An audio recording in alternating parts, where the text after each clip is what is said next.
Selected Works of Mao Zedong, Volume 2, Audiobook, Part 25, In Memory of Norman Bethune, December 21st, 1939. Note: the distinguished surgeon Norman Bethune was a member of the Canadian Communist Party. In 1936, when the German and Italian fascist bandits invaded Spain, he went to the front and worked for the anti-fascist Spanish people. In order to help the Chinese people in their war of resistance against Japan, he came to China at the head of a medical team and arrived in Yan'an in the spring of 1938. Soon after, he went to the Shanxi-Chahar-Hopei border area. Imbued with ardent internationalism and the great communist spirit, he served the army and the people of the liberated areas for nearly 2 years. He contracted blood poisoning while operating on wounded soldiers and died in Tangxian, Hopei, on November 12, 1939. Comrade Norman Bethune, a member of the Communist Party of Canada, was around 50 when he was sent by the Communist Parties of Canada and the United States to China. He made light of traveling thousands of miles to help us in our war of resistance against Japan. He arrived in Yan'an in the spring of last year, went to work in the Wutai Mountains, and to our great sorrow, died a martyr at his post. What kind of spirit is this that makes a foreigner selflessly adopt the cause of the Chinese people's liberation as his own? It is the spirit of internationalism, the spirit of communism, from which every Chinese communist must learn. Leninism teaches that the world revolution can only succeed if the proletariat of the capitalist countries supports the struggle for liberation of the colonial and semi-colonial peoples, and if the proletariat of the colonies and semi-colonies supports that of the proletariat of the capitalist countries. Comrade Bethune put this Leninist line into practice. We Chinese communists must also follow this line in our practice. We must unite with the proletariat of all the capitalist countries, with the proletariat of Japan, Britain, the United States, Germany, Italy, and all other capitalist countries. For this is the only way to overthrow imperialism, to liberate our nation and people, and to liberate the other nations and peoples of the world.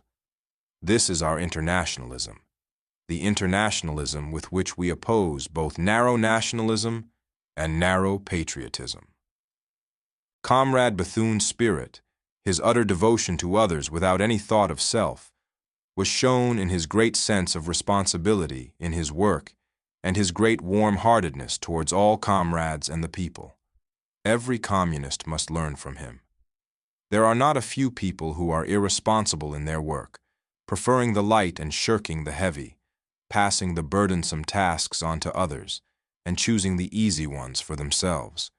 At every turn they think of themselves before others. When they make some small contribution, they swell with pride and brag about it, for fear that others will not know.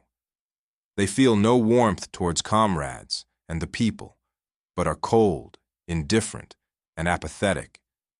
In truth, such people are not communists, or at least cannot be counted as devoted communists. No one who returned from the front failed to express admiration for Bethune whenever his name was mentioned, and none remained unmoved by his spirit. In the Shanxi-Chahar-Hopei border area, no soldier or civilian was unmoved who had been treated by Dr. Bethune or had seen how he worked. Every communist must learn this true communist spirit from Comrade Bethune. Comrade Bethune was a doctor. The art of healing was his profession, and he was constantly perfecting his skill, which stood very high in the 8th Route Army's medical service. His example is an excellent lesson for those people who wish to change their work the moment they see something different, and for those who despise technical work as of no consequence or as promising no future. Comrade Bethune and I met only once. Afterwards, he wrote me many letters.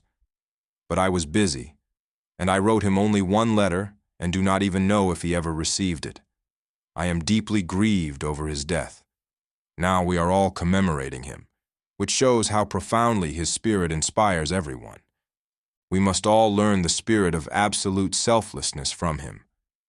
With this spirit, Everyone can be very useful to the people. A man's ability may be great or small, but if he has this spirit, he is already noble-minded and pure, a man of moral integrity and above vulgar interests, a man who is of value to the people. End of part 25.